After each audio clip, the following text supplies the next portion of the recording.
The day started like any other in the Dahmer household. The sun had just risen. Jeffrey Dahmer, a successful architect, was sitting at the kitchen table, sipping his morning coffee while skimming through the newspaper. His neatly combed hair and crisp shirt reflected his meticulous nature. Susan Dahmer, his wife, a strikingly beautiful woman with a magnetic presence, moved gracefully around the kitchen, preparing breakfast. She wore a silk robe that shimmered in the sunlight. They had been married for 29 years, and tonight, they were supposed to celebrate their anniversary with a grand party. The house was already buzzing with excitement, the decorations laid out in preparation, and the catering team scheduled to arrive soon. Jeffrey looked up from his paper, a warm smile on his face. "Can you believe it's been 29 years, Susan? Time flies, doesn't it?" Susan replied absent-mindedly, her attention focused on the pancakes she was flipping. "But don't forget, we still have a lot to prepare for tonight's party." Jeffrey couldn't help but notice Susan's distant tone. She had been preoccupied lately, often distracted and less engaged in their conversations.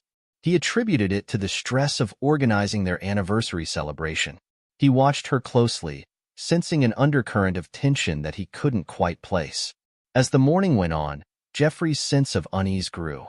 Susan's phone buzzed several times, and each time she quickly picked it up, her voice hushed and urgent.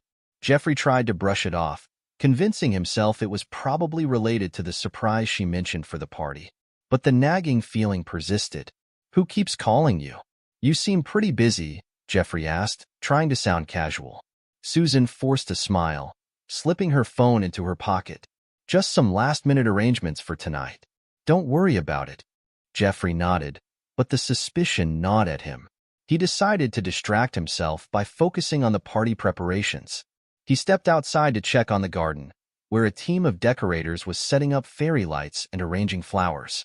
The garden was a beautiful extension of their home, meticulously landscaped with blooming roses and neatly trimmed hedges. Their neighbors, the Bennetts, stopped by to offer their congratulations. Lisa Bennett, a close friend of Susan's, hugged Jeffrey warmly. 29 years. You two are such an inspiration." "Thanks, Lisa. It's been quite a journey," Jeffrey replied, glancing back at the house where Susan was still on the phone, her back turned to him. Inside, Susan hung up the phone and took a deep breath.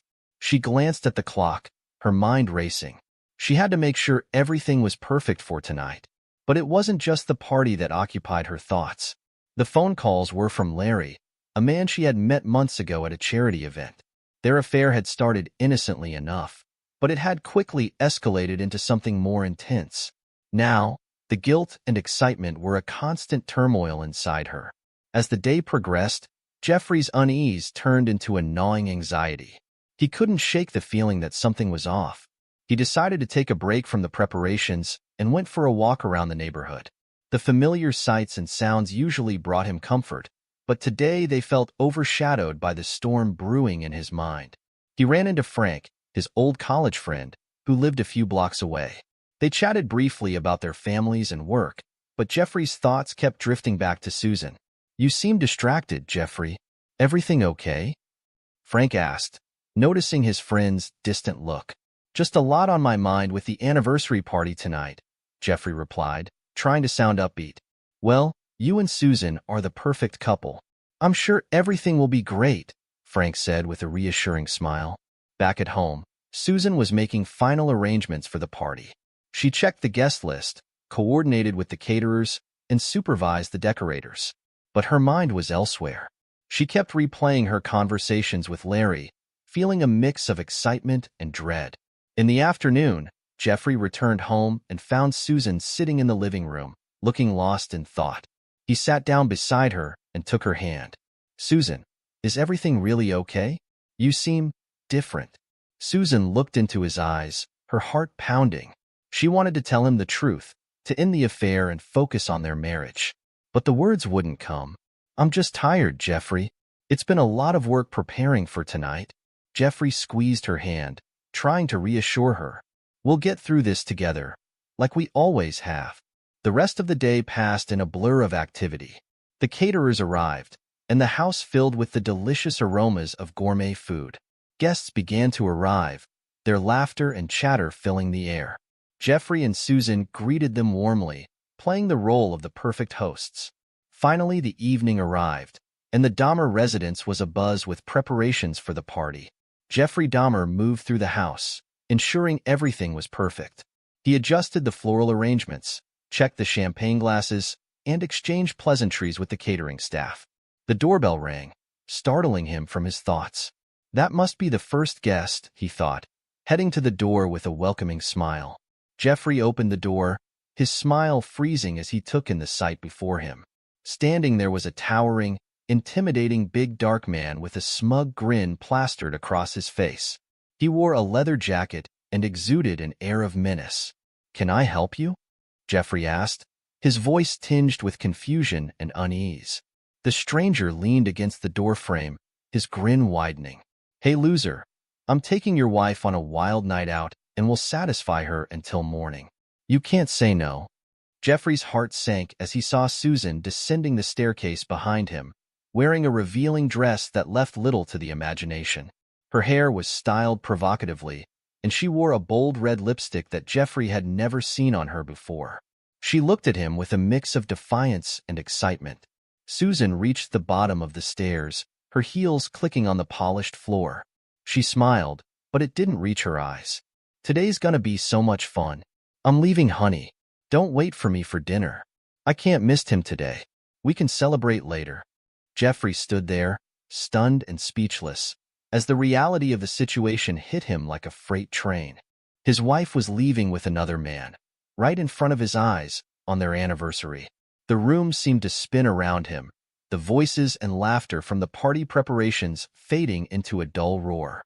The stranger, sensing Jeffrey's shock, chuckled. "What's the matter, Jeffrey? Didn't see this coming?"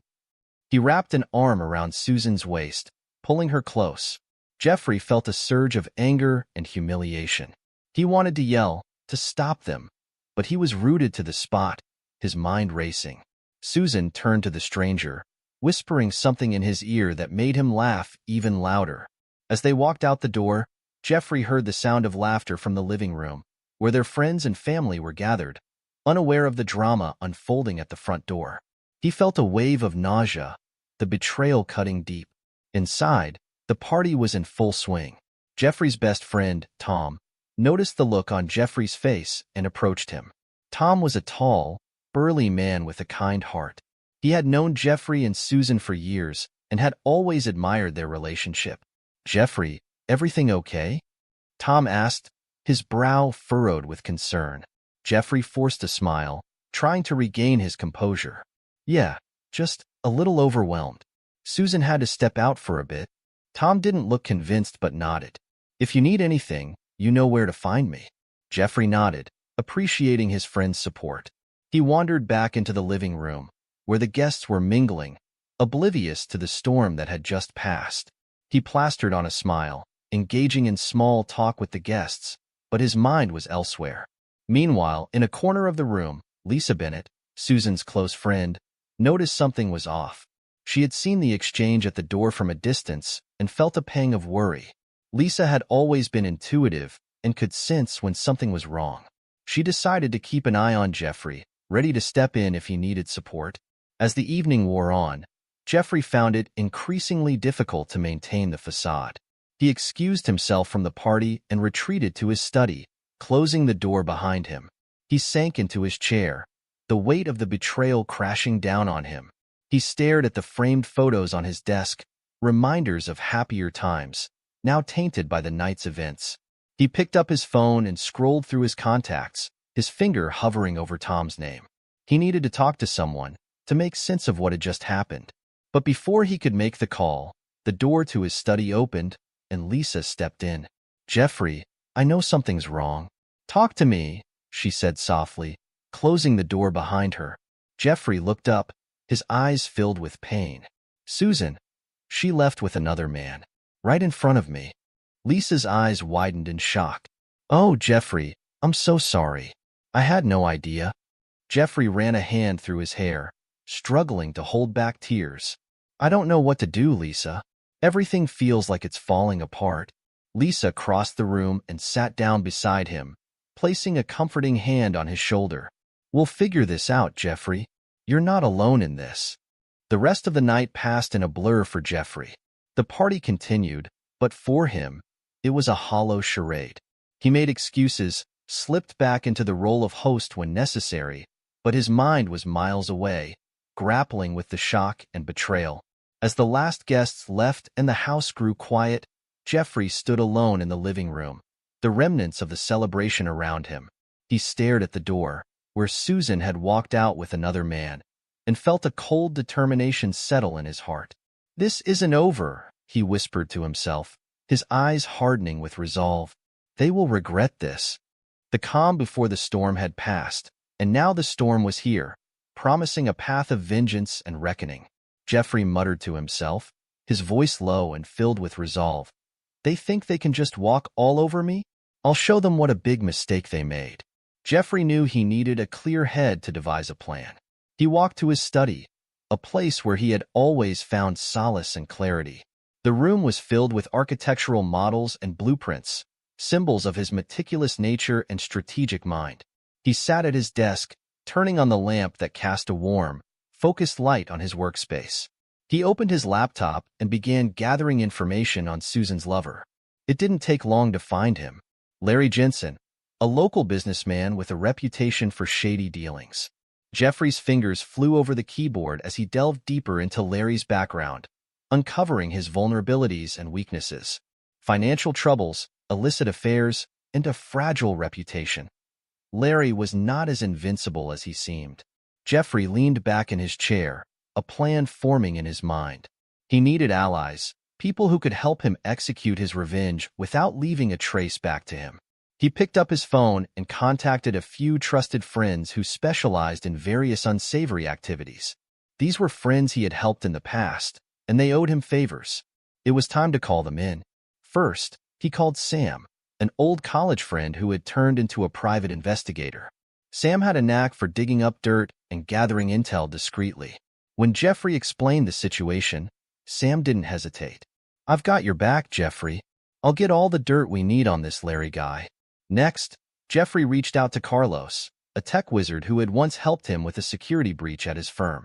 Carlos could hack into almost anything and make it look like an accident. "Consider it done," Carlos said. "I'll start with his financials and see what I can find." Finally, Jeffrey called Maria, a formidable woman with connections in the underground world. Maria owed Jeffrey for getting her out of a tight spot years ago, and she was more than willing to repay the favor. "Leave it to me," she assured him. "I'll handle the more physical aspects of the plan." As the hours passed, Jeffrey's plan began to take shape. He felt a dark satisfaction as he envisioned Larry's downfall. He knew it wouldn't be easy, and there would be risks involved, but he was willing to take them. The betrayal had awakened something in him, a side he never knew existed. He was no longer the mild-mannered architect. He was a man on a mission. Susan and her lover, Larry, were enjoying their wild night out, oblivious to the storm brewing back at home. They laughed and danced at an upscale club, thinking they had the upper hand. The music was loud, the drinks were flowing, and they moved together seamlessly on the dance floor. Little did they know, their nightmare was about to begin. The club was packed with revelers, the lights casting an array of colors over the writhing crowd.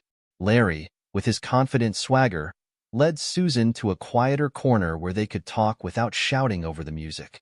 "This is the best night ever," Larry laughed, a wicked gleam in his eyes. "Your husband must be losing his mind right now." Susan smirked, leaning into him.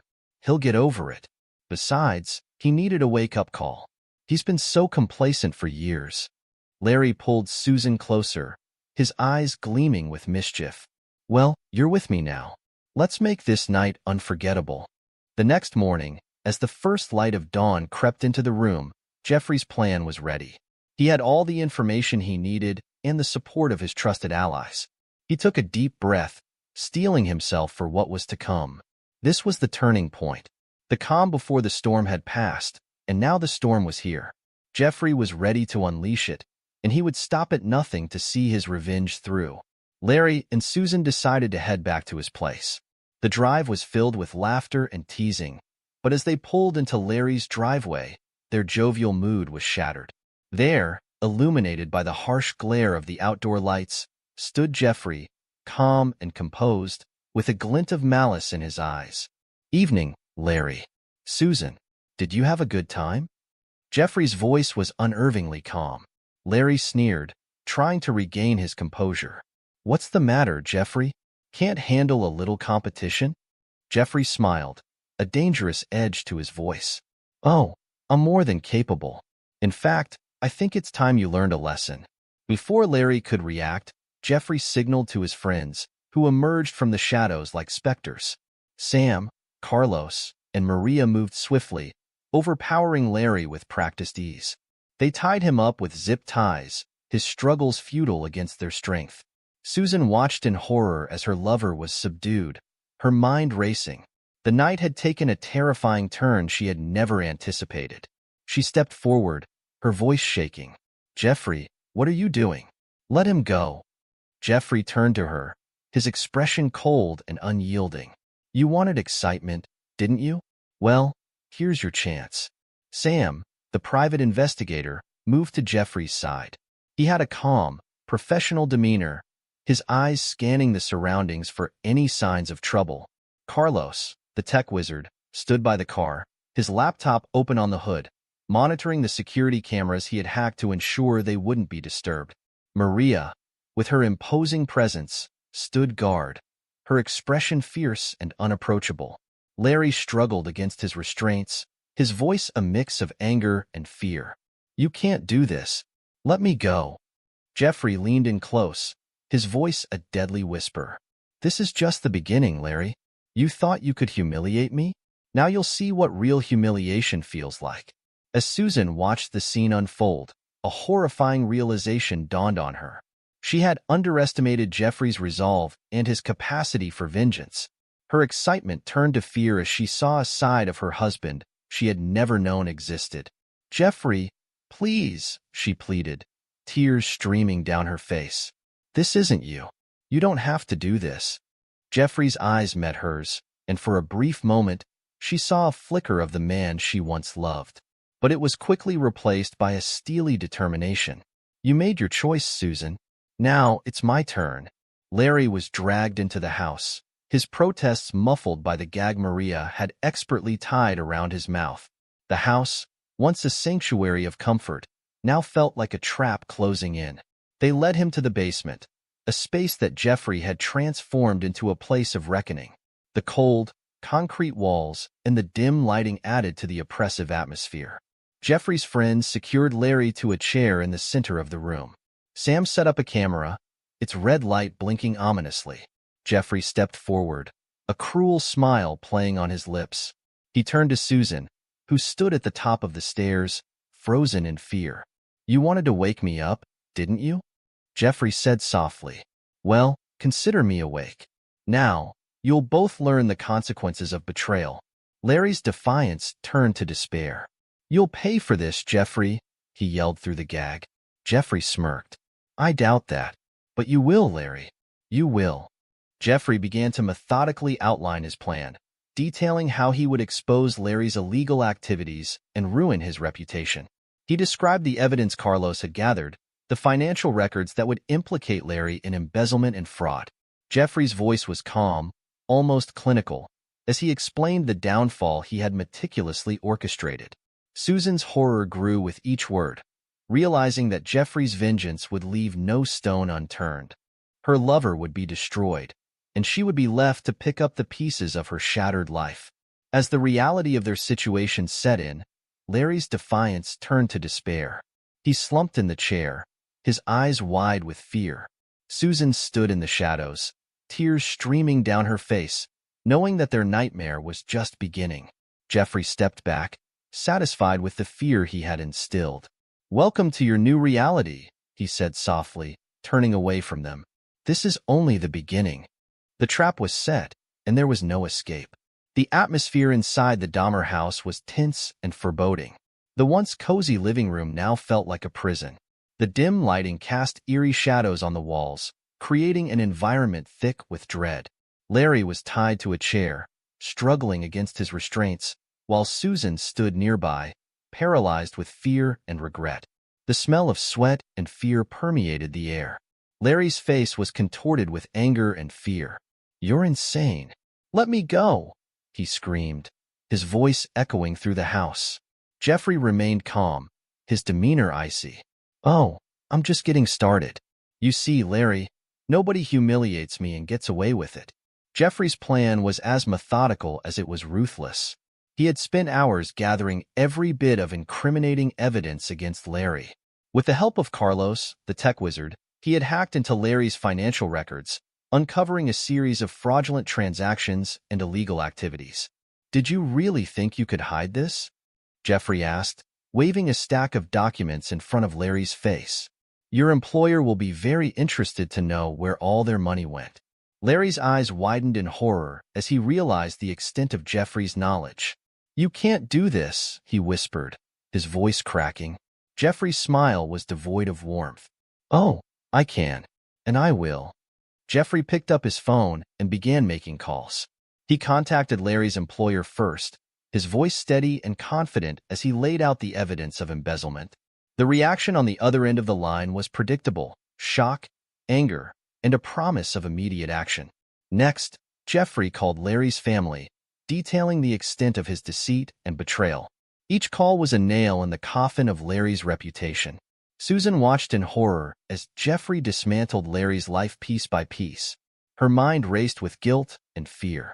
She had never imagined that her actions would lead to this. "Jeffrey, please, this has gone too far," she pleaded, tears streaming down her face. Jeffrey turned to her, his eyes cold. "Too far? This is justice, Susan. You chose him over our life together. Now you'll see what he truly is."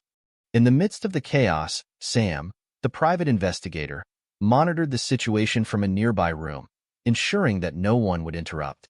He had known Jeffrey for years and had never seen him like this.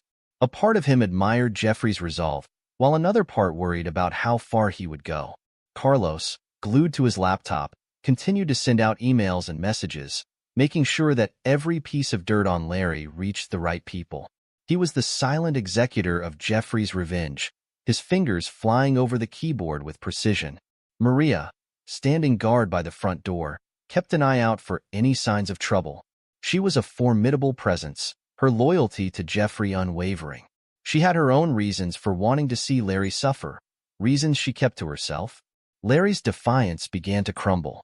"You'll ruin me," he said, his voice barely a whisper. Jeffrey's gaze was unwavering. "That's the point. You took everything from me, Larry. Now it's my turn." As dawn approached, Jeffrey knew it was time for the final blow. He walked over to Larry, who was now silent, his spirit broken. "I hope you enjoyed your little escapade, Larry, because now you'll pay for it." Jeffrey left Larry tied up, ensuring the authorities would find him in a compromising position. He had arranged for an anonymous tip to be sent to the police, complete with all the evidence they needed to arrest Larry for his crimes. The humiliation would be public and complete. Susan, broken and humiliated, watched as Jeffrey set the scene. "Jeffrey, please. I didn't mean for this to happen," she sobbed, her voice filled with despair. Jeffrey looked at her, his expression hard. "You made your bed, Susan. Now you have to lay in it." As the first rays of sunlight crept into the house, Jeffrey gathered his friends. "It's done," he said, his voice heavy with finality. They nodded, understanding that their part in this saga was over.